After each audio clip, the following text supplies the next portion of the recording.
Se der tempo, eu já começo a falar sobre as moléculas envolvidas no processo inflamatório, os mediadores inflamatórios.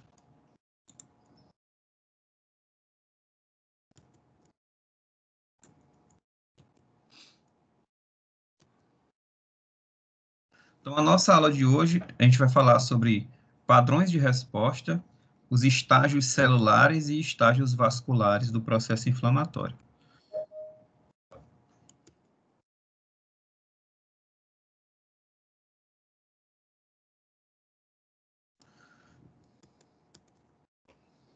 Então, como a gente já falou na aula passada, e só reforçando, a inflamação aguda é uma resposta imediata. Minutos após a injúria do tecido, ela já começa a se instalar, né, formando ali vasoconstrição, que é a redução do calibre dos vasos sanguíneos que irrigam o tecido injuriado, para impedir a perda excessiva de sangue, e também a ativação de células envolvidas na inflamação ali naquele tecido e nas adjacências. Tudo isso influenciada por um estímulo inflamatório, né, pela presença de micro-organismos no tecido ou pela presença de corpos estranhos, que são reconhecidos por essas células de defesa. Essa resposta inflamatória aguda inicial, ela serve para controlar a invasão de micro-organismos possíveis que estão ali tentando adentrar o organismo, e também eliminar células que foram alteradas, né? Células que sofreram ruptura, que sofreram alteração por esse processo inflamatório. Além também de controlar e destruir micro-organismos e proteínas estranhas, né, os antígenos.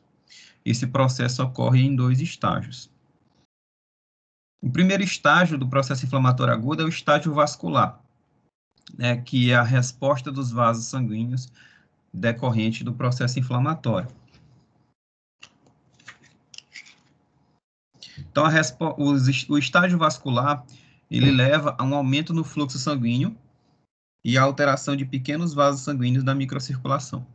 Então, primeiramente, logo após a vasoconstrição, né, e a redução do fluxo sanguíneo para reduzir a perda de sangue causada pela inflamação, pela injúria tecidual, esses vasos sanguíneos, eles começam a fazer eles começam a promover um fenômeno oposto, eles começam a se dilatar.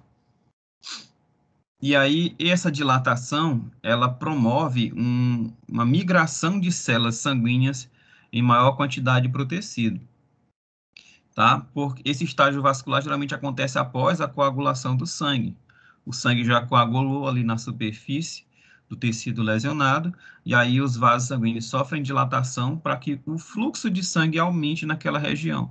Consequentemente, as células de defesa que se encontram no sangue, elas começam em maior quantidade para aquele tecido lesionado.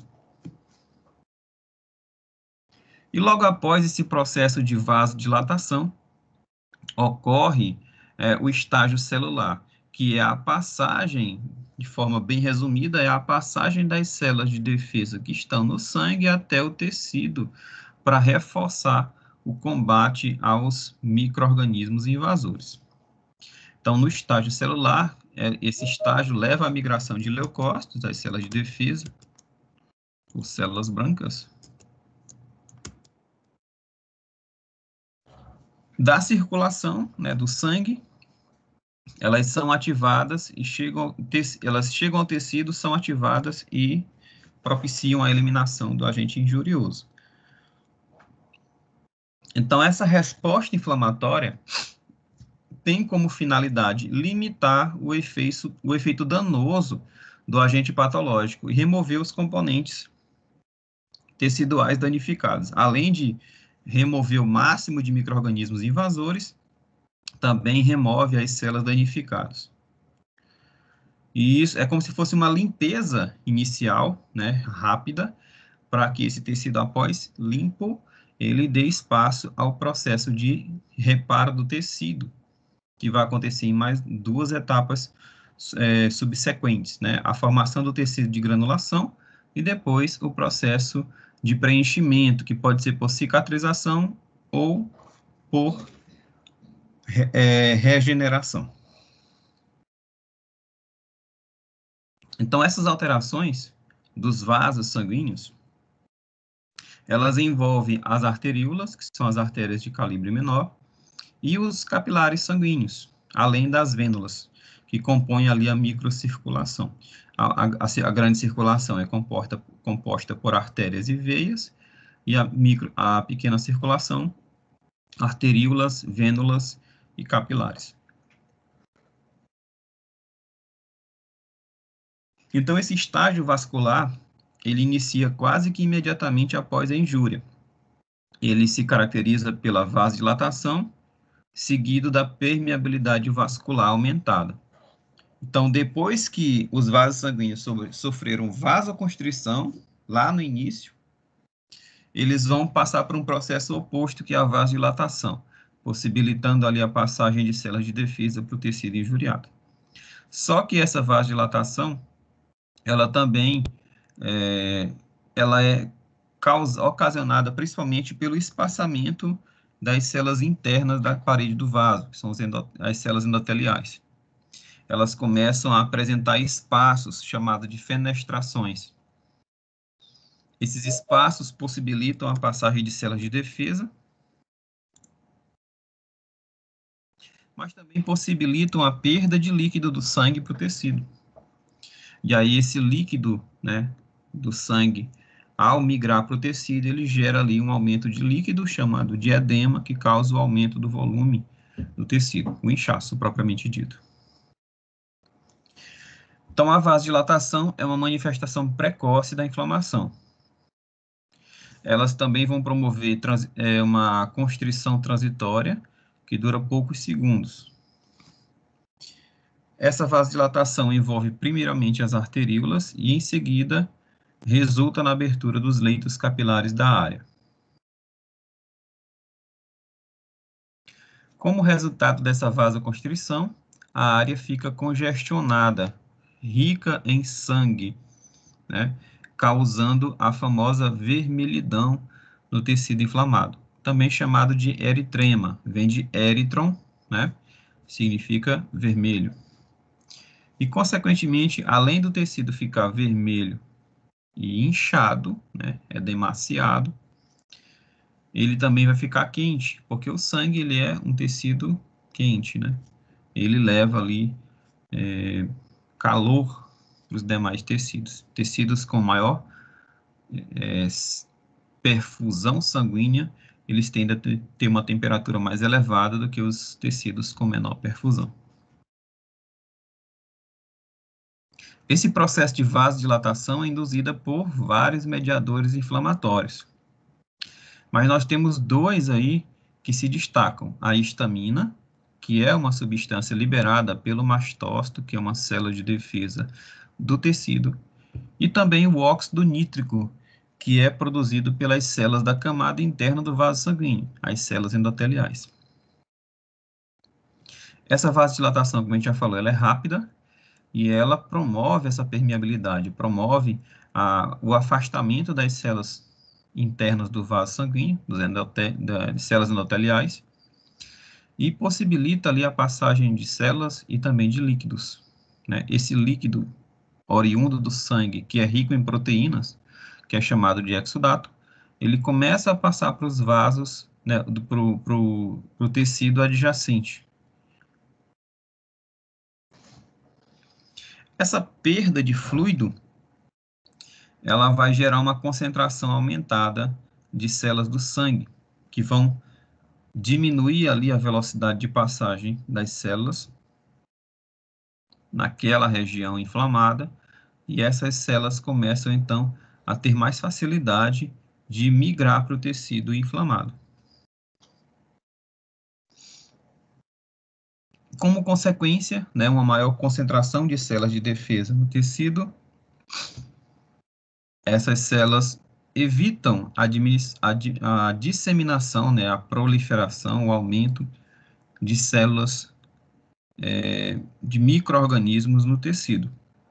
Então, aqueles micro-organismos que aproveitaram a oportunidade de penetrar o corpo decorrente da lesão tecidual, estão ali contaminando a lesão, elas começam a sofrer ataque das células de defesa que estão em maior quantidade no local por conta dessa vasodilatação, dessa permeabilidade vascular aumentada.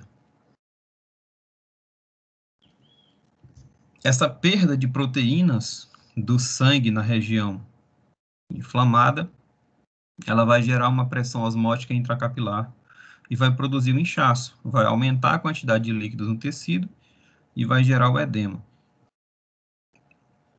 E esse edema, ele vai proporcionar uma sensibilidade à dor.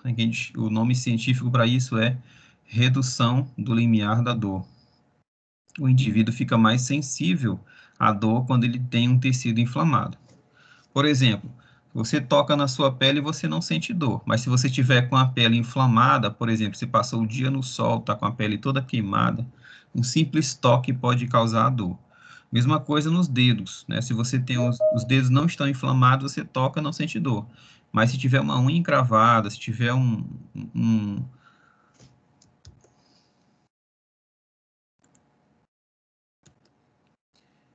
se tiver ali um processo inflamatório, você toca e sente dor. Isso acontece porque as células de defesa que estão ali, elas começam a produzir mediadores inflamatórios, como prostaglandinas.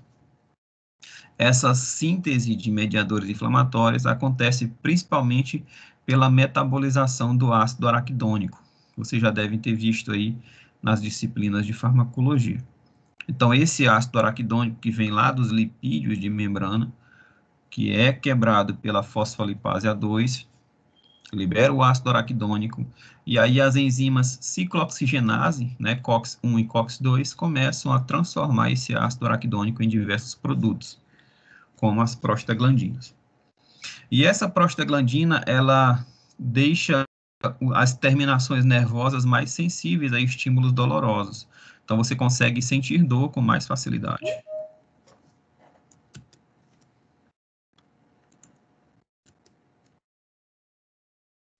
E isso, de certa forma, evolutivamente é bom, porque quando você tem um tecido inflamado, você tende a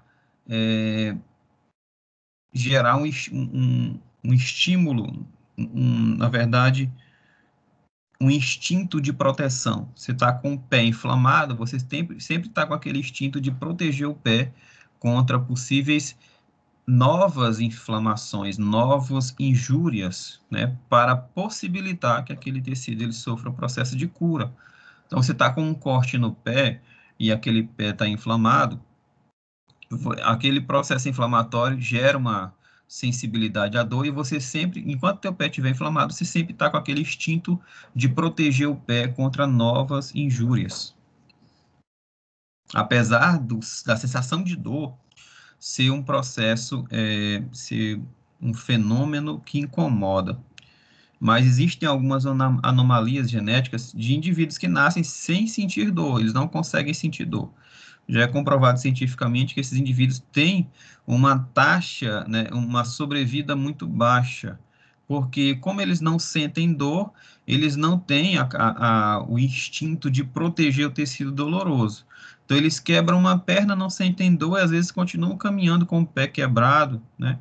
Sofrem um corte e não se protegem, não sentem dor. Então, eles são mais suscetíveis a acidentes, porque eles não criam esse instinto de proteção. Então, à medida que o líquido ele começa a fugir do sangue, né, devido à permeabilidade vascular, e começa a migrar para os tecidos, isso também proporciona a diluição do agente ofensor. Então, aquelas bactérias que estavam muito concentradas, que dificultavam o ataque das células de defesa, com a chegada de mais líquido, elas sofrem diluição, e isso possibilita um ataque mais efetivo das células de defesa.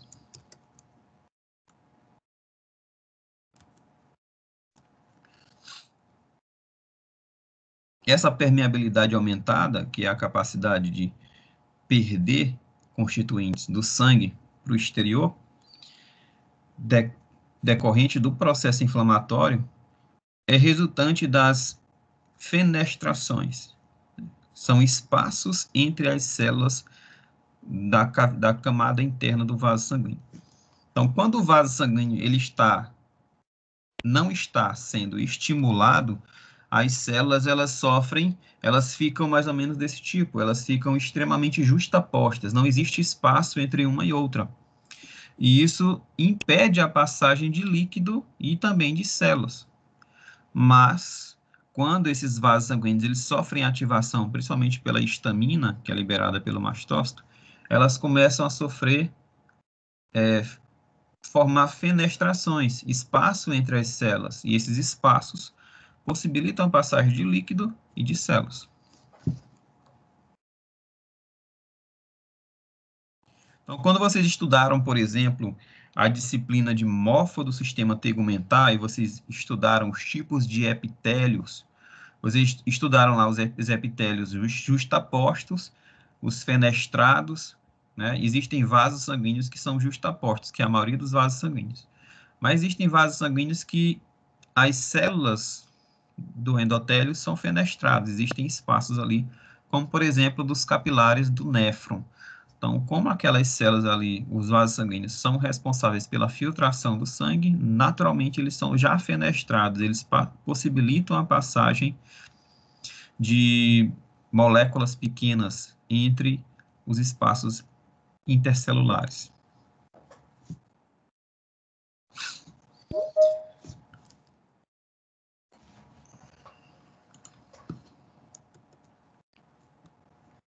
Então, a ligação de mediadores químicos, né, que são moléculas, né, que vão mediar esse processo inflamatório, a receptores das células endoteliais, vai gerar uma contração das células, então as células endoteliais, elas estavam relaxadas, né, justapostas, né, coladas umas às outras. Quando elas sofrem ativação por esses mediadores químicos, elas vão sofrer contração, elas vão encolher e elas vão começar a formar espaços entre uma célula e outra, gerando as fenestrações. Esse é o mecanismo mais comum de extravasamento de vasos sanguíneos. É provocado principalmente pela histamina, mas também pela bradicinina. Quando nós estivermos falando sobre os mecanismos, os mediadores inflamatórios, vamos falar do sistema das cininas. A bradicinina, ela é uma substância que causa redução da pressão arterial. Ela foi descoberta por 2 farmacêuticos do Instituto Butantan há mais de 70 anos atrás. E os estudos com venenos de cobra, principalmente com a jararaca, a espécie de jararaca, eles perceberam que pessoas que eram acidentadas, né, com veneno de jararaca, um dos sintomas clínicos que eles apresentavam era a redução da pressão arterial. E aí eles começaram a estudar esse veneno e tentar descobrir qual a substância encontrada no veneno da jararaca era responsável por queda da pressão arterial. E aí eles descobriram a bradicinina. E através dos estudos da bradicinina, se possibilitou o advento de vários medicamentos antihipertensivos. Tudo começou com estudos de veneno de jararaca aqui no Brasil. Tá? Mas existem outras substâncias que também promovem esse efeito, né? Todas as cininas. Mas a principal delas é a bradicinina. Essa palavra brad significa redução da pressão arterial. Por que a bradicinina ela causa redução da pressão arterial? Porque o sangue, a pressão do sangue está intimamente ligada ao volume de líquidos. Então, quando o sangue ele tem muito líquido, a pressão arterial aumenta. Então, o líquido ele gera uma pressão interna nos vasos, assim como o ar interno dos pneus. Quanto mais ar tem no interior dos pneus de um carro, mais elevada é a pressão interna do pneu. A mesma coisa com o vaso sanguíneo. Quanto mais líquido no interior dos vasos, quanto maior o volume de sangue, maior será a pressão arterial. Quanto menor o volume de sangue, menor a pressão arterial. Por isso que indivíduos hipertensos eles devem evitar a ingestão de sódio, porque o sódio ele promove, ele ativa o sistema de sede, a pessoa bebe mais, e esse líquido ele acaba indo para o sangue em maior volume, aumentando o volume de sangue, aumentando também a pressão arterial. A bradicinina ela promove um efeito oposto, que é a retirada de líquido do sangue e migração para os tecidos, porque ela gera uma permeabilização dos vasos sanguíneos. Certo? Existem também os leucotrienos. Os leucotrienos também são metabólitos do ácido araquidônico, só que eles são produzidos a partir de uma enzima chamada de lipooxigenase. Então, a lipooxigenase metaboliza o ácido araquidônico, transformando ele em leucotrienos. Vamos falar dessas substâncias na próxima aula. Então, o estágio vascular, ele tem o primeiro estágio, que é a vasoconstrição, que acontece minutos após a injúria. Essa vasoconstrição é responsável pela redução do volume de sangue no tecido e, consequentemente, reduz a perda de sangue causada pela injúria tecidual. E essa vasoconstrição, ela é seguida de uma vasodilatação. Essa vasodilatação, então, ela vai gerar uma migração de líquidos para o tecido, causando um inchaço e também aumento da concentração de células sanguíneas ali nos vasos próximo ao tecido lesionado. E aí essas células com maior volume, elas circulam mais lentamente nessa região e elas tendem a também atravessar a parede do vaso, que está permeável, e chegar aos tecidos com mais frequência, facilitando então o combate do agente invasor localizado no tecido inflamado. Aí nós temos a descrição dessa imagem abaixo. Então, dependendo do tipo de tecido, né, e do agente causador envolvido, nós temos respostas de vasos sanguíneos diferentes. Depende da gravidade da injúria, depende das alterações vasculares e também do processo inflamatório. Elas podem agir, os vasos sanguíneos podem agir de três formas. A primeira delas é a resposta transitória imediata. Ela acontece quando a injúria é pequena, né, como picadas, pequenos cortes, e essa resposta ela se desenvolve muito rápido após a injúria. Geralmente ela reverte esse efeito vascular 15 a 30 minutos depois.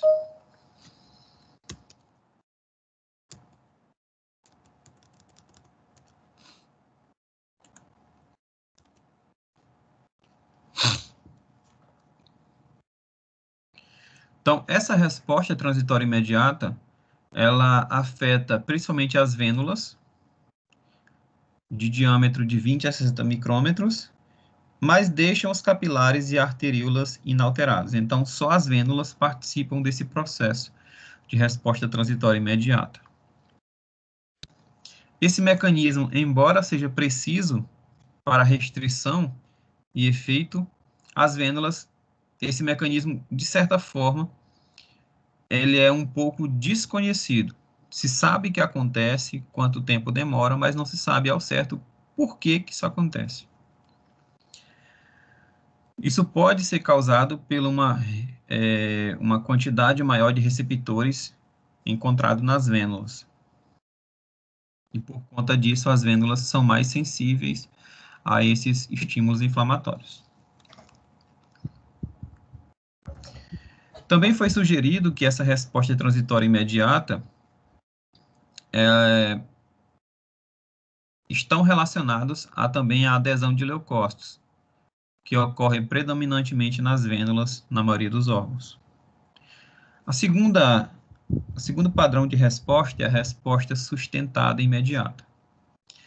E essa resposta ocorre com tipos mais sérios de injúria e continua por vários dias. Então, quando a lesão é mais extensa, é mais grave, gera uma perda maior de sangue, ao invés de afetar só as vênulas, outros vasos sanguíneos serão afetados e por um período mais prolongado. Então, afeta as arteríolas, os capilares e as vênulas, diferente da resposta transitória imediata, que afeta apenas as vênulas. Então, nesse caso, essa lesão vai modificar toda a microcirculação, causada por um estímulo danoso bem maior. E pode ser causada por vários tipos de lesões, né? Queimaduras extensas ou liberação em grande quantidade de toxinas bacterianas, né? No caso de infecções bacterianas. Nesse processo também, os neutrófilos vão sofrer a adesão na parede dos vasos sanguíneos e eles também, essa adesão em massa pode danificar as células endoteliais. E a terceira resposta vascular é a resposta hemodinâmica tardia. Essa resposta, ela gera uma permeabilidade aumentada e ela demora a acontecer, geralmente de 2 a 12 horas depois que o tecido sofreu lesão. E pode durar por algumas horas ou até mesmo alguns dias. Ela também vai envolver vênulas e capilares. Nesse processo, é uma resposta tardia. Um exemplo mais típico é as queimaduras do sol. Então, quando você está no sol, você acabou de pegar sol, você não vai imediatamente ficar vermelho. Esse eritrema, essa vermelhidão na pele, ela se manifesta de 2 a 12 horas depois que você pegou o sol. É uma resposta tardia, acompanhadas por injúrias, aquele tecido que foi exposto excessivamente ao sol, ele vai sofrer lesão por conta da intensa radiação ultravioleta, e esse mecanismo também é desconhecido, mas ele resulta de um agente infeccioso, um agente que causa injúria tecidual. Esse agente deletério, ele leva a um dano tardio das células endoteliais e, consequentemente, gera uma resposta tardia também. Então, nós falamos aí dos padrões de respostas vasculares, né, que são 3. Só para recapitular, é a resposta transitória imediata, que é uma resposta rápida, que envolve principalmente exclusivamente as vênulas. É responsável, ela acontece em lesões pequenas e principalmente por conta da grande quantidade de receptores nas células endoteliais de vênulas e também pela grande quantidade de receptores de células de defesa. A resposta sustentada imediata é aquela que acontece em lesões de grande porte e ela envolve toda a microcirculação e pode ficar por vários dias com esse processo. Já a resposta hemodinâmica tardia, ela se manifesta horas depois da lesão. Exemplo aí, as insolações. Agora nós iremos falar sobre os estágios celulares. Nós falamos como os vasos sanguíneos se comportam frente ao processo inflamatório. Vamos falar agora como as células de defesa do sangue se comportam frente a um processo inflamatório. Então, esse estágio celular da inflamação é marcado por alterações na parede interna do vaso sanguíneo, né, chamado de células endoteliais, e também pela migração das células de defesa do interior dos vasos sanguíneos até chegar no tecido infeccionado para desenvolver um processo de desinfecção. Esse estágio celular, ele consiste no recrutamento de leucócitos. Como que esses leucócitos eles são recrutados? aquele tecido lesionado, as células de defesa do tecido lesionado, como macrófagos e mastócitos que estão no tecido, eles vão liberar mediadores inflamatórios e também quimiocinas inflamatórias, que vão atrair as células de defesa do sangue para aquele local inflamado. Então, as quimiocinas, né, as citocinas inflamatórias, ativam os vasos sanguíneos, aumentando a permeabilidade vascular, ou seja, as células endoteliais, elas sofrem contração, gerando espaço entre elas, causando a permeabilidade vascular. E, além do mais, essas células endoteliais ativadas, elas começam a expressar proteínas adesivas na sua superfície. Essas proteínas adesivas, elas funcionam como adesivos, literalmente, onde as células de defesa, elas vão aderir à parede do vaso, e uma vez aderidas, elas começam a rolar pela parede do vaso lentamente, até que elas encontram ali um espaço entre as células endoteliais e consegue fazer a famosa diapedese. A diapedese é o processo de migração das células de defesa do sangue para o tecido. Até aí tudo bem, pessoal? Estão conseguindo acompanhar? Sim, professor. Vocês estão aí em mãos com a aula? Estão conseguindo acompanhar direitinho? Sim. Ótimo. Se tiverem alguma dúvida, se eu estiver falando muito rápido, vocês podem me interromper e dizer, professor, fala um pouquinho mais rápido. Professor, repete essa parte que não ficou muito claro, tá? Fiquem à vontade, pessoal. O meu objetivo aqui é que o objetivo principal é que vocês aprendam, tá bom? Se vocês aprenderem, para mim tá ótimo, certo? Então, eu gosto de uma aula mais interativa possível. O aluno tem a liberdade de interromper na hora que ele quiser, fazer alguma pergunta, lógico, referente à aula, para a gente não fugir do tema da aula, tá bom? Vamos continuar, então.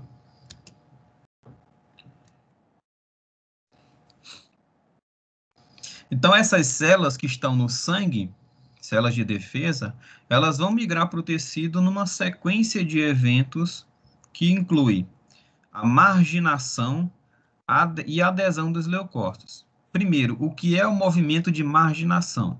É o movimento das células do sangue que estão no centro do vaso sanguíneo para a margem, né? Para a periferia do vaso, para a parede do vaso. Então, aquele leucócito que estava lá no meio do sangue, ele começa a marginar, ele começa a migrar para a periferia do vaso sanguíneo, e quando ele chega lá na periferia, ele vai sofrer adesão. Ele vai interagir com as proteínas adesivas da parede do vaso, do endotélio, e vai se grudar.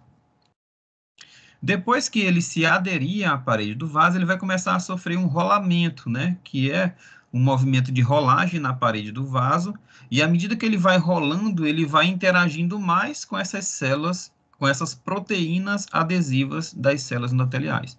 Então, é como se ele estivesse ali se removendo na cola, e ele tivesse se envolvendo mais ainda, ficando cada vez mais grudados. Ela vai interagindo com proteínas adesivas cada vez mais potentes, e aí ela fica cada vez mais grudada.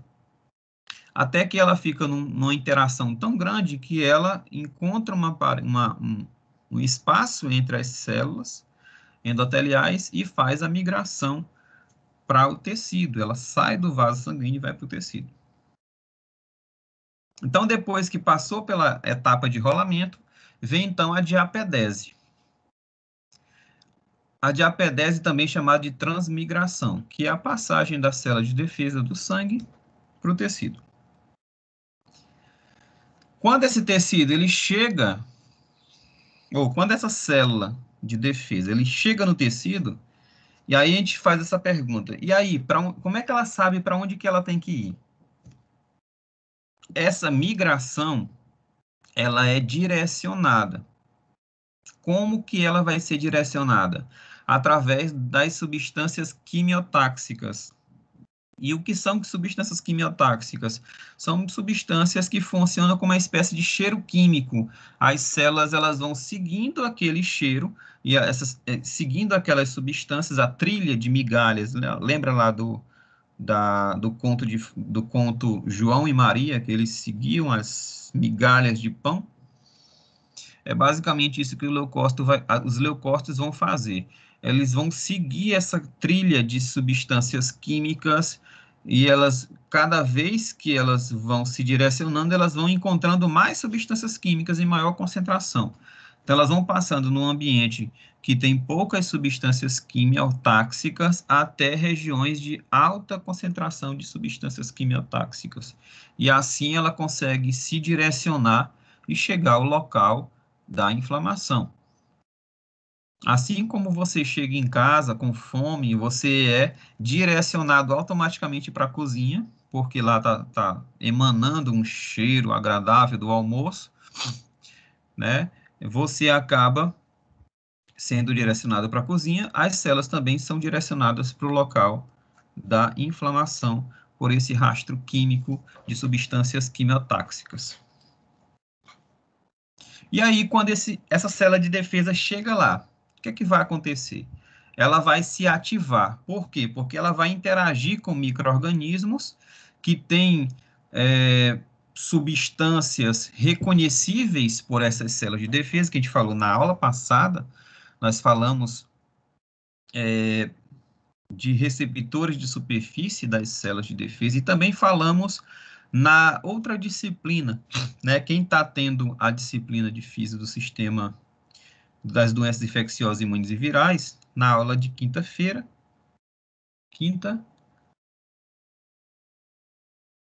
na aula de sexta-feira, perdão, na aula de sexta-feira nós falamos sobre os receptores das células do sistema imune inato, que são os receptores que reconhecem padrões moleculares comuns a diversos patógenos.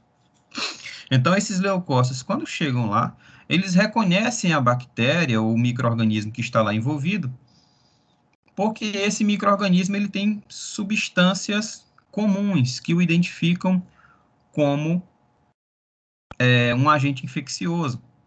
Como, por exemplo, a bactéria tem lipopolissacarídeo na superfície, tem flagelina, tem manose, né, que são substâncias reconhecíveis pelas células de defesa. Quando elas são reconhecidas por essas células de defesa então se ativam e fagocitam essa célula reconhecida. Então vamos falar primeiro dessas etapas, essas 3 primeiras etapas do processo do estágio celular. Então aqui nós temos a representação de um vaso sanguíneo, aqui nós temos as paredes internas do vaso sanguíneo, que é formado por essas células achatadas, em formato pavimentoso, que lembram os azulejos que revestem o piso da nossa casa. Essas células endoteliais têm esse formato achatado. E elas são extremamente justapostas, né? Elas são muito próximas umas das outras, quando o vaso sanguíneo não está ativo. E, inicialmente, esse vaso sanguíneo não possibilita a passagem de células de defesa nenhuma para o tecido. Mas, quando esse vaso sanguíneo ele é ativado por substâncias inflamatórias produzidas por células do tecido lesionado, essas células começam, então, a sofrer constrição e promover espaços entre elas, chamados de fenestrações. Além do mais, essas células vão expressar proteínas adesivas, que vão atrair os leucócitos, que estão no meio do vaso, para a periferia. Esse movimento para a periferia do vaso é chamado de marginação. Ele está indo para a margem. Depois, quando ele chega na margem, ele vai interagir com as proteínas adesivas, como as selectinas, as integrinas e as pecans e vecans. Então, elas interagem inicialmente com as selectinas, e à medida que essas células de defesa vão rolando pela parede do vaso, elas vão interagindo com proteínas adesivas mais potentes, como integrinas e depois as CANs. até que chega o momento em que essa célula de defesa encontra um espaço e faz a marginação. Ou faz a diapedese. Então, aqui nós temos o primeiro movimento, que é a marginação, depois a adesão, a transmigração, chamada também de diapedese, e depois essa célula vai sofrer quimiotaxia. Ela vai sofrer direcionamento para o local inflamado. Então, aqui novamente a figura. Nós temos um leucócito com vários receptores de superfície que reconhecem selectina, que reconhecem integrina, que são essas proteínas adesivas aqui. Então, quando o vaso sanguíneo ele é ativado, essas células vão sofrer constrição, espaçamento entre elas, e vão expressar proteínas de superfície, que são proteínas adesivas, que vai atrair os leucócitos. Esses leucócitos vão interagir primeiro com as selectinas, e ele vai promover um rolamento nessa superfície do vaso, na parede do vaso, e à medida que ele vai rolando, ele vai interagindo com moléculas cada vez mais potentes, até que a interação fica muito forte. E aí essa célula faz a passagem, a diapedese. Quando ela chega no tecido, ela vai sofrer orientação pelas substâncias quimiotáxicas, até chegar no local onde está sendo recrutado, né, onde tem o foco infeccioso.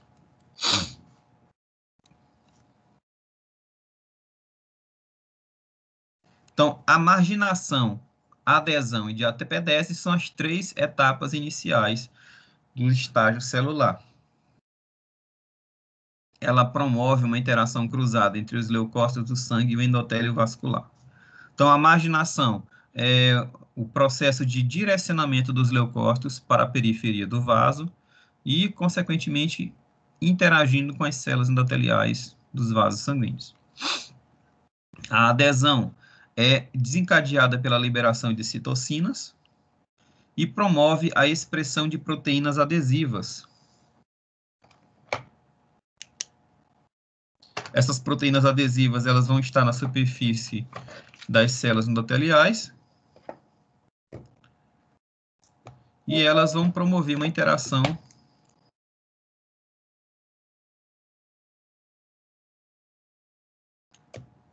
com as células endoteliais e os leucócitos.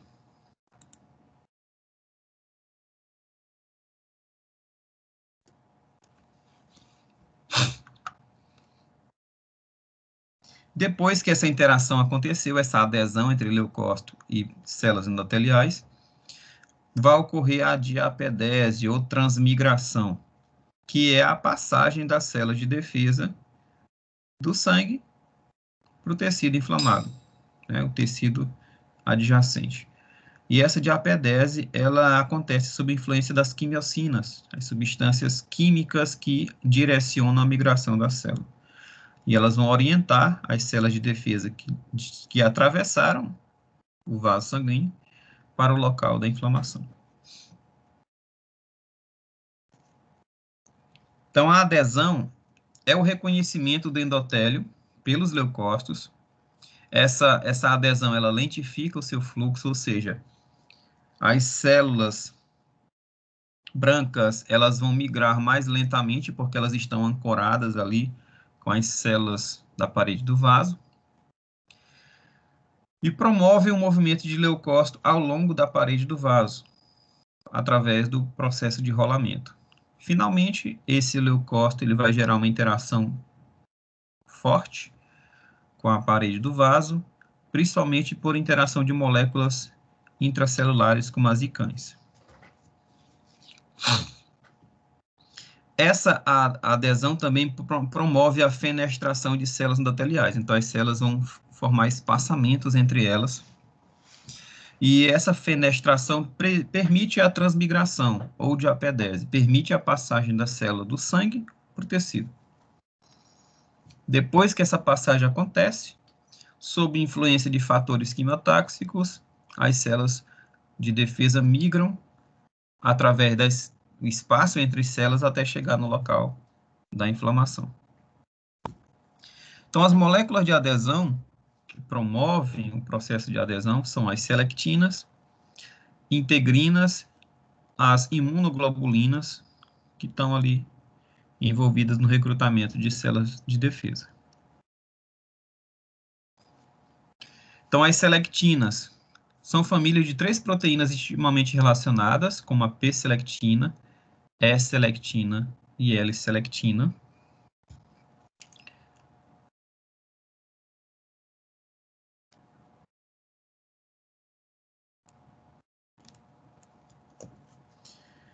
E elas se diferem apenas na sua distribuição entre células, mas todas elas atuam na adesão de leucócitos e células endoteliais. Então, existem células que têm receptores para P-selectina, como, por exemplo, plaquetas e leucócitos. As E-selectinas são encontradas em outros tipos de células e a L-selectina também.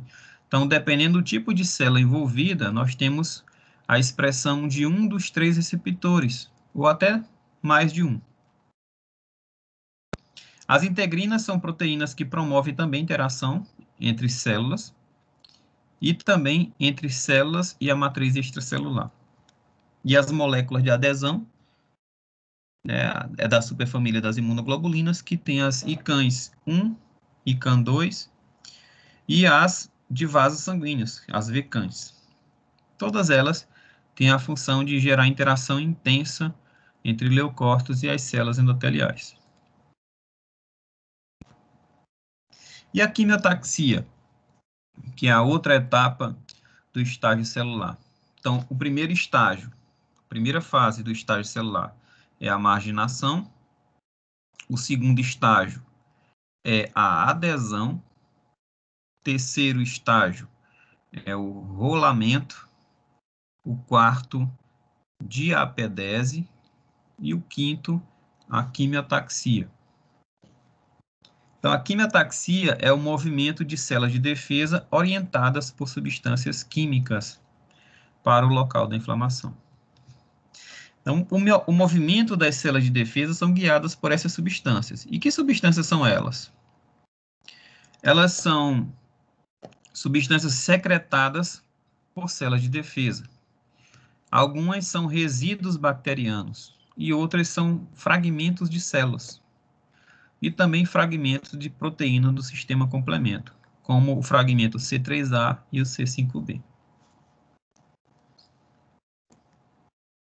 Então, as quimiocinas é um grupo de substâncias de citocinas quimiotáxicas que direcionam o tráfego das células, dos leucócitos, dos estágios iniciais da inflamação ou da injúria.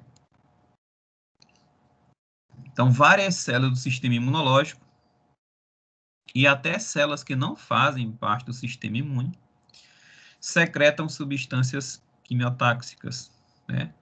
Macrófago, fibroblasto, células endoteliais e os leucócitos também secretam substâncias quimiotáxicas. E isso vai direcionar a migração das células de defesa. Então, aqui nós temos um exemplo de quimiotaxia. Nós temos aí um monócito que está sendo direcionado para o reconhecimento dessa bactéria que está no sangue. Então, ele migra, né, parece que ele está enxergando a bactéria, mas isso não acontece por visão. Ela acontece através de estímulos químicos. A bactéria libera substâncias que atraem as células de defesa, e essa célula de defesa consegue reconhecer, né, se ativar, reconhecer e fagocitar esse agente invasor. Então, é basicamente assim que as células de defesa migram até o foco da infecção, através de substâncias químicas secretadas por patógenos, secretadas por células lesionadas e secretadas também por células que não compõem o sistema de defesa. Depois que essa célula de defesa chega ao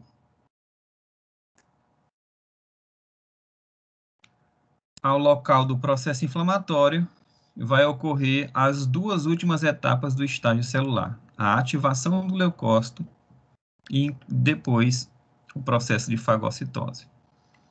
Então, o estágio final da resposta celular é quando essas células de defesa chegam ao tecido, à região inflamada. Elas vão interagir com as substâncias estranhas através dos seus receptores de superfície, né, como o receptor para mannose, os Toll-like receptor, e vários outros receptores que compõem os receptores das células do sistema imune inato. Ao interagir com os antígenos de patógenos, elas se ativam e depois elas geram a fagocitose, no intuito de englobar essa partícula estranha e depois digerir essa partícula estranha. Então, primeiramente, eles vão aderir, né, reconhecer por aderência, depois eles vão engolfar, que é literalmente engolir, e depois essa partícula fagocitária vai se fundir com o lisossomo da célula, formando ali um fagolisossomo. Esse lisossomo é uma organela citoplasmática rica em enzimas digestivas. Então, quando o fagossomo se funde com o lisossomo, é misturado ali enzimas digestivas que vão digerir aquele micro-organismo que foi fagocitado. Então, inicialmente, ocorre o reconhecimento, onde as células de defesa vai se ligar com os antígenos do micro-organismo. Depois, com esse reconhecimento, essa partícula fica capturada, né, através dos receptores de superfície, e também, a partir dessa captura, desse ancoramento, a célula fagocítica promove o engolfamento, que é literalmente engolir partícula, né, a fagocitose. Como exemplo, nós temos aí os leucócitos, né? Os leucócitos conseguem fagocitar uma grande quantidade de bactérias ao mesmo tempo. Então, percebam aí a voracidade dessa célula de defesa. Por isso que ela é uma das primeiras células de defesa a chegar no local injuriado, porque ela tem uma capacidade fagocítica muito grande e também uma capacidade digestiva muito grande. Percebam que antes da fagocitose, no início dessa célula que fagocitar essas bactérias, ela é cheia de vesículas, né, que são os lisossomos, ricos em enzimas digestivas. Quando essa fagocitose acontece, esses lisossomos, essas vesículas, essas bolhas no interior do neutrófilo, elas se misturam com essas bactérias e elas são automaticamente digeridas, tá? Lógico, essa filmagem aí, ela é acelerada, ela acontece em alguns minutos, mas nos mostra a capacidade fagocítica dessa célula, o neutrófilo. Certo? Vamos dar aí um intervalo de 15 minutos. Já são 9 horas. Antes de dar o intervalo, eu sempre gosto de dar a oportunidade para vocês interagirem. Estão conseguindo acompanhar, pessoal? Está dando para entender? Sim, professor. Tranquilo? Alguma dúvida? Não. Ótimo. Mais alguém?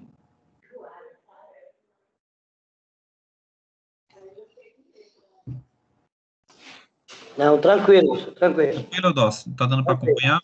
Sim, sim. Ótimo. Estou falando muito rápido, não, né? Não, tranquilo, tranquilo. Ótimo. Professor, bom dia. Bom dia. Eu gostaria de confirmar se meu nome está na sua aula, porque está aparecendo 2 aulas ao vivo no meu portal. Está aparecendo 2 aulas ao vivo no teu portal? No dia de terça-feira. Hoje, no caso. Tá, eu vou olhar aqui na lista de participantes, depois eu te passo lá no Telegram, tá?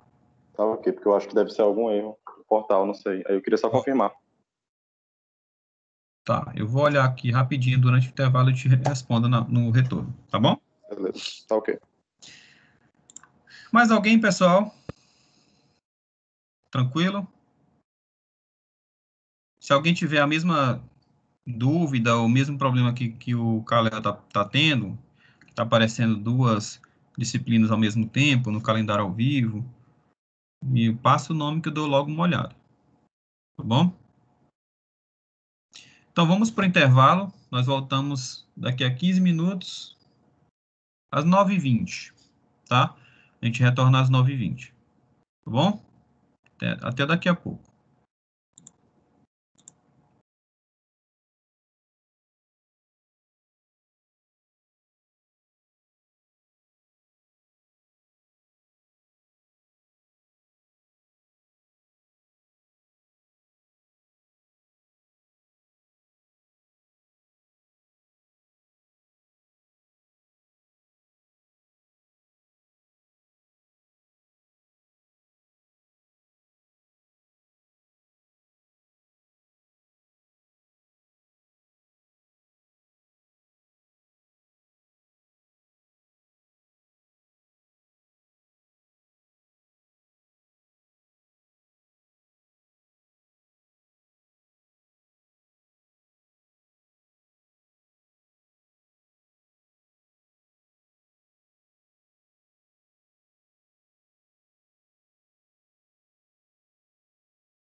Vamos lá, pessoal, dar continuidade. Nós estávamos falando sobre as etapas do estágio vascular. Posso fazer uma pergunta antes? Pode, deve. Vendo uma animaçãozinha sobre resposta inflamatória, ela mostrava assim: o macrófago começa então o processo atacando o invasor. Quando ele sozinho não consegue, aí ele manda um sinal para um mastócito. Aí o mastócito vai, libera histamina na circulação, lá no vaso. O vaso sofre uma dilatação, aí acontece aquele processo de sair mais monócitos, neutrófilos, e aí aumenta a quantidade de macrófago lá fora e tal. Então quer dizer que eles já estão por fora também no tecido, já existem alguns, quando eles não dão conta, aí é que essa cadeia que o senhor acabou de explicar na aula acontece, envolvendo os vasos, a vasodilatação, envolvendo as células e tal. Vamos lá, Dulce. Boa pergunta. Acontece o seguinte, nós temos células de defesa no sangue, né? Que são os leucócitos, também as plaquetas e os endotélios da parede do vaso, que não são do sangue, mas também participam do processo de inflamação. Só que o tecido também tem células de defesa, que são chamadas de células sentinela.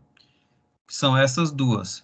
São os macrófagos teciduais e os mastócitos. Os macrófagos são células de defesa derivadas dos monócitos. Então, os monócitos, eles são produzidos na medula óssea, eles são liberados na corrente sanguínea, ficam ali por 12 ou até 24 horas, e depois esses monócitos, eles migram para o tecido, isso naturalmente. E lá eles se transformam em macrófagos, tá?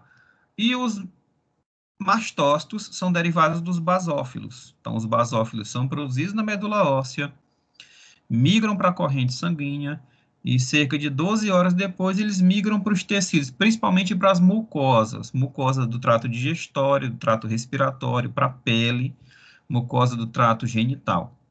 E lá eles transformam em mastócitos. Essas duas células são chamadas de células sentinelas porque elas estão ali guardando o tecido vigiando o tecido contra agentes infecciosos. Então, quando essa mucosa ou esse tecido ela é invadida por micro-organismos, o macrófago e o monócito reconhecem primeiramente e chamam ajuda, né? Por que elas são chamadas de células sentinela? Porque elas se assemelham àqueles soldados sentinela. São aqueles soldados que ficam no alto das torres, das muralhas, que ficam guardando a fronteira, né? Seja de um quartel, seja de uma muralha, seja de uma fronteira. Então, essas células sentinelas, elas são poucas, mas quando elas reconhecem uma invasão, elas liberam um sinal e chamam reforços. Que sinais são esses? Primeiro, o mastócito, ele já tem substâncias produzidas nas suas vesículas, que são a histamina e a heparina. Então, quando o mastócito reconhece um agente invasor, ele libera logo seus grânulos no tecido. Esses grânulos são ricos em histamina e heparina, e essas substâncias começam a se diluir no tecido, e elas conseguem chegar aos vasos sanguíneos mais próximos. E é essa histamina que vai ativar o vaso sanguíneo. Ela vai gerar separação das células endoteliais, né, a contração das células endoteliais para facilitar a passagem das células de líquido, e também vai ativar as células endoteliais, fazendo com que elas expressem proteínas adesivas. Certo? São os mediadores pré-formados. A gente vai falar isso na próxima aula. E também, quando esse mastócito e o macrófago são ativados, eles começam a sintetizar novas substâncias, que são os derivados do ácido araquidônico, as prostaglandinas, as prostaciclinas, os leucotrienos, os tromboxanos. Então, o mastócito, repetindo, ele libera os seus grânulos de substâncias já pré-formadas, que tem histamina, heparina e outras substâncias, e também começa a sintetizar novas a partir do ácido araquidônico. O macrófago também. Quando ele é ativado, ele começa a sintetizar substâncias pró-inflamatórias. E aí são a ativação dessas células sentinelas do sistema de defesa, que vão emitir sinais, que são as substâncias pró-inflamatórias, para os vasos sanguíneos recrutarem mais células de defesa para aquele local. Tá bom? Então, respondendo a tua pergunta, Eudócio, existem células de defesa já no tecido, que são as células sentinela, macrófago e o mastócito. Essas células são derivadas de células do sangue, mas elas se encontram normalmente no tecido. Quando elas são ativadas, elas liberam quimiocinas e citocinas inflamatórias que vão ativar, ativar as fases celulares, para que as células de defesa cheguem ao tecido e reforcem esse mecanismo de defesa. Deu para entender, Eudócio? Perfeito, professor. Obrigado, viu? Perfeito. Ótimo. Ótimo. Então, continuando a nossa explanação. Então, esses leucócitos, eles vão ser ativados como? Então, os micróbios, os micro-organismos, eles podem ser reconhecidos pela superfície das células de defesa por vários receptores, que são chamados de receptores de padrão, como, por exemplo, os receptores Toll-like e os receptores de Mannose, que nós falamos na outra disciplina e também nós vamos falar nessa disciplina. Já comentamos na primeira aula e vamos falar ao longo das próximas aulas. Então, esses receptores de células fagocíticas, eles reconhecem padrões comuns a vários tipos de patógenos. Esses padrões são chamados lá na imunologia de PAMPs, né? Padrões moleculares associados a patógenos. E os receptores desses padrões são chamados de PRR, né? Padrões de receptores, receptores de patógenos. Então, eles vão ser reconhecidos por essas moléculas, por esses antígenos, através dos receptores, ou eles podem ser reconhecidos indiretamente, através das substâncias aderidas na parede desse micróbio, como, por exemplo, as lecitinas e os anticorpos que estão aderidos a esse patógeno, ou proteína do sistema complemento. Então, resumindo, esses micro-organismos, eles vão ser reconhecidos pelas moléculas de superfície deles, ou eles vão ser reconhecidos por moléculas que se aderiram a eles, como anticorpos, lecitina e proteína do sistema complemento. De qualquer forma, eles vão ser reconhecidos pelas células de defesa, vai sofrer uma adesão, uma interação entre o micróbio e a célula de defesa, e depois serão fagocitados. Então, o envolvimento desses micro-organismos com os anticorpos, ou as proteínas do sistema complemento, elas vão aumentar essa ligação da célula fagocítica com o micro-organismo. Esse processo é chamado de opsonização. Então, esse micro-organismo, ele pode ser neutralizado só pelas proteínas de defesa, porque ele vai ficar rodeado totalmente por essas proteínas, por esses anticorpos, né? E essa cobertura total do patógeno por essas proteínas de defesa é chamada de opsonização. Depois que ocorre a interação da célula fagocítica com o micro-organismo, ele vai sofrer endocitose, né? A endocitose é mediada por receptores e é deflagrada pela opsonização e ligação do receptor com a superfície da célula fagocitária. Ela vai ser realizada através da extensão citoplasmática, que são chamadas de pseudópodes. Então, a célula fagocítica ela começa a alterar a sua membrana plasmática, seu citoplasma, e ela vai envolver totalmente essa partícula e depois vai ocorrer a fagocitose. E aí essa vesícula formada com a partícula fagocitada no interior é chamada de fagossoma. Depois desse fagossoma interno, ele vai sofrer uma fusão com outra organela citoplasmática chamada de lisossoma. E esse lisossoma é uma vesícula que contém enzimas digestivas, como nós já falamos em slides anteriores. E essa fusão gera o fagolisossomo, que vai promover a digestão do micro-organismo. Depois que esse micro-organismo foi digerido, foi neutralizado, ela vai ser, então, eliminada, né? Esses micro-organismos vão sendo, à medida que vão sendo fagocitados, eles vão sendo destruídos. E essa destruição no interior da célula, ela é promovida por substâncias tóxicas produzidas pelas células de defesa.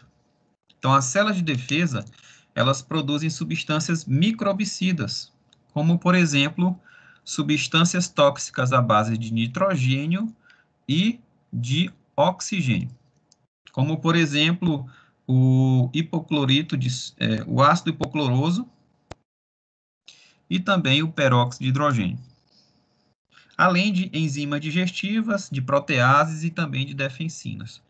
Todas essas substâncias microbicidas são encontradas no interior do lisossomo. E também, né, essas células de defesa, elas produzem substâncias reativas, como a gente já falou, o óxido nítrico, o NO, o peróxido de hidrogênio, chamado de água oxigenada, que é extremamente microbicida, né? Ela destrói micro-organismos, por isso que ela é utilizada em ambiente hospitalar para fazer a limpeza de ferimento.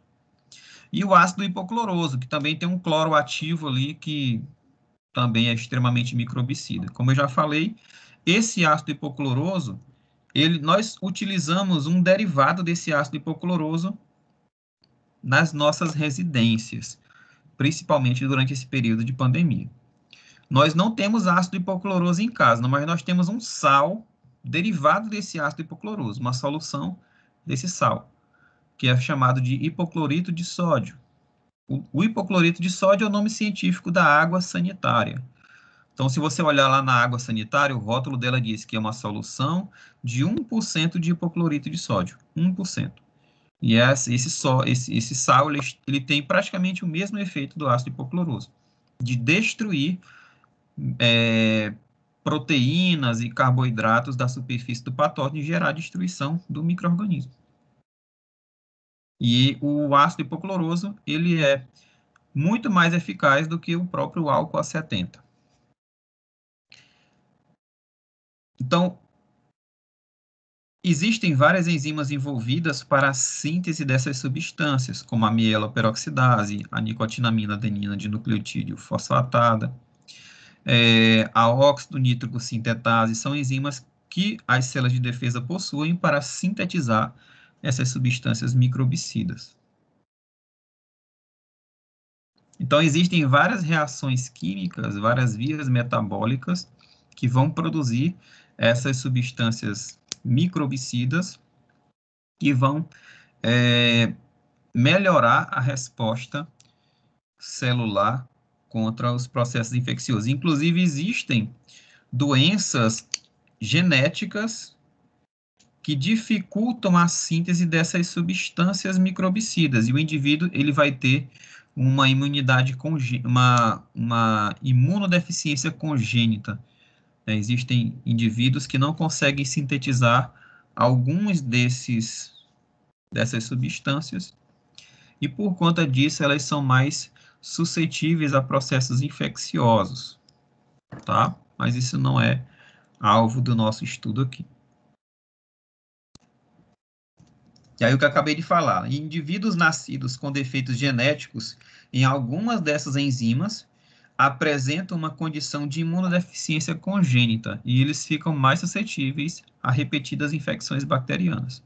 Então, crianças que têm muita infecção bacteriana durante a vida, tem 3, 4 infecções bacterianas graves durante um ano só, elas os médicos começam a suspeitar de que essa criança possa ter uma imunodeficiência congênita e começa a fazer vários exames laboratoriais para determinar se tem ou não uma imunodeficiência congênita, que geralmente acomete a síntese de substâncias microbicidas. Então, o defeito de qualquer uma dessas enzimas envolvidas pode gerar imunodeficiência congênita.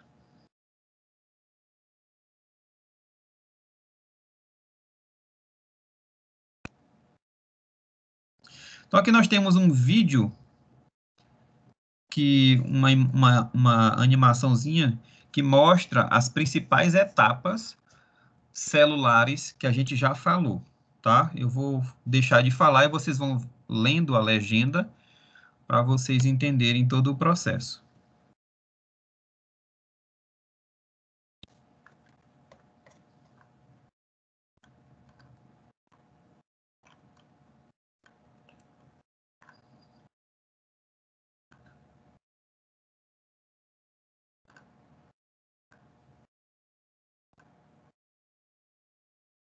Antes disso, falta só esse esqueminha aqui, para mostrar para vocês como que essas células reconhecem e fagocitam as células, os micro-organismos.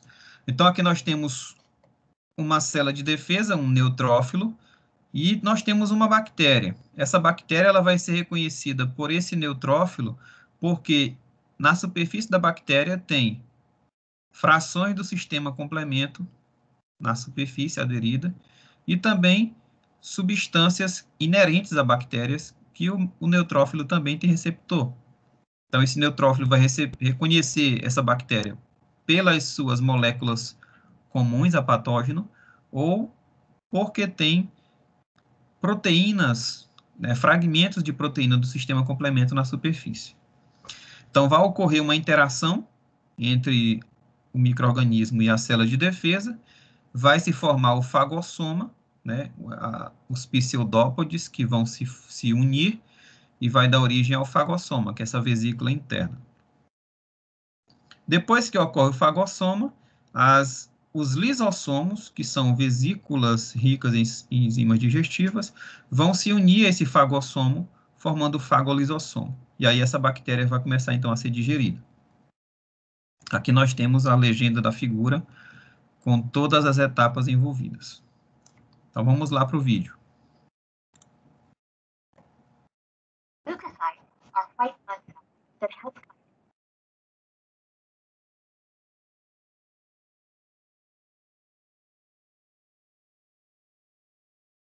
Isso é que o colega acabou de falar, né? Como que ocorre esse processo inicial? Então, as células de defesa que estão lá naquela região inflamada, os macrófagos e os mastócitos liberam subcitocinas que vão alterar os vasos sanguíneos próximos os vasos sanguíneos próximos à lesão. Então, rapidinho, vamos repetir aqui.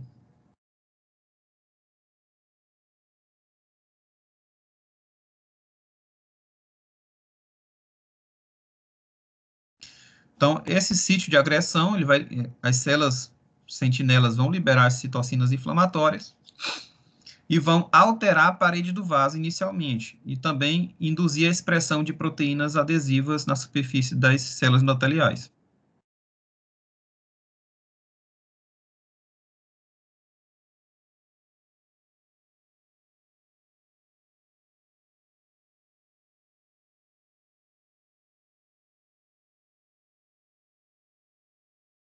Então, essas proteínas adesivas, as selectinas, elas vão interagir com os receptores dos leucócitos, e aí vai ocorrer a adesão.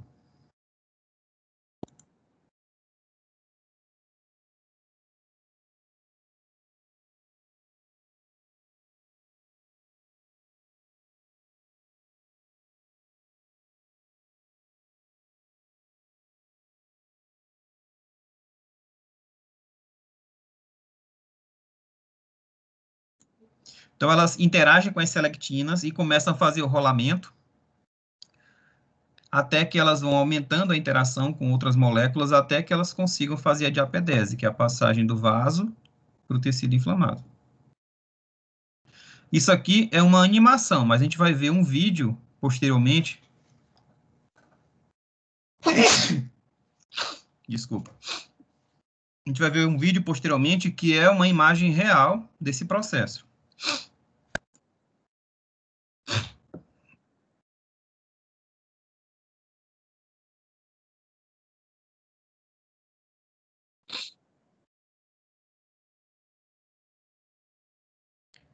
Aí, uma vez essas células no tecido, elas vão começar a fazer a migração, né, orientadas pelas substâncias chamadas de quimiocinas.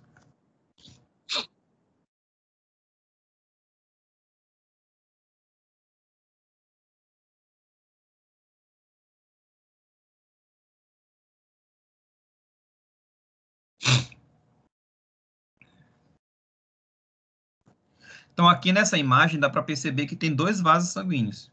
O de cima é uma artéria e embaixo é uma veia. Então, perceba que o fluxo de sangue em cima é muito mais rápido, porque o fluxo da artéria é muito maior do que o fluxo da veia.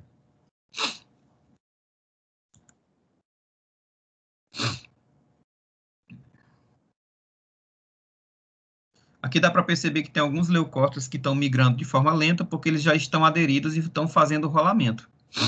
E tem um monte de hemácia passando aqui de uma velocidade rápida, mas em um determinado momento o cientista vai fazer o clampeamento, vai fazer pegar uma pinça e vai obstruir esse vaso para a gente poder ver a quantidade de hemácias que tem aí nesse interior do vaso.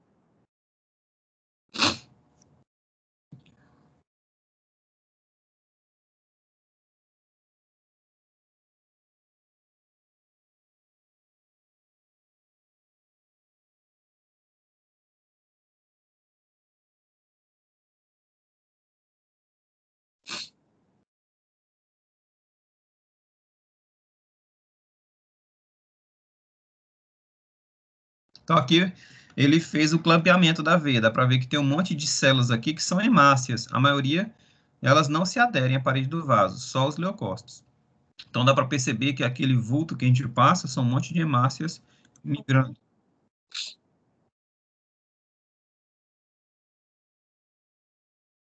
Vai tirar o clampeamento agora.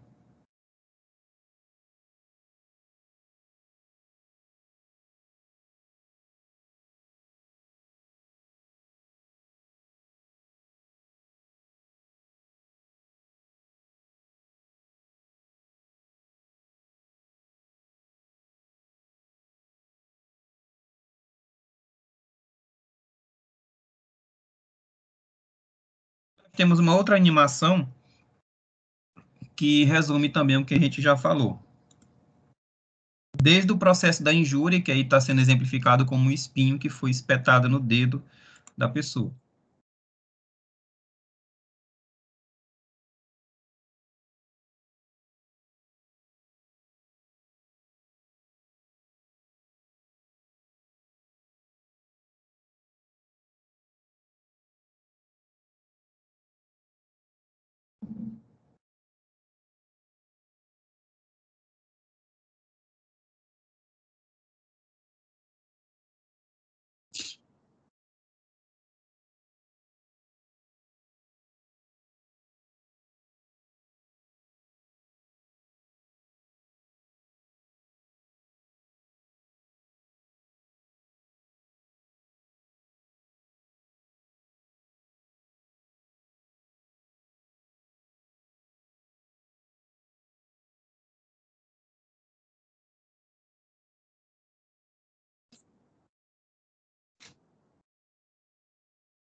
Então, aqui nós temos uma tabela dos mediadores celulares e as suas respectivas funções, né, que a gente vai falar na próxima aula.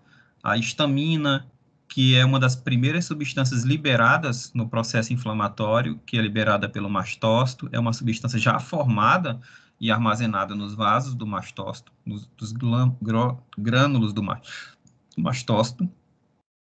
Ele também é liberado pelos basófilos e por plaquetas. E qual a função dele? Ele está presente nos grânulos pré-formados e ele vai causar uma dilatação das arteríolas e o aumento da permeabilidade vascular. Então, é ele que vai gerar essa alteração dos vasos sanguíneos próximos.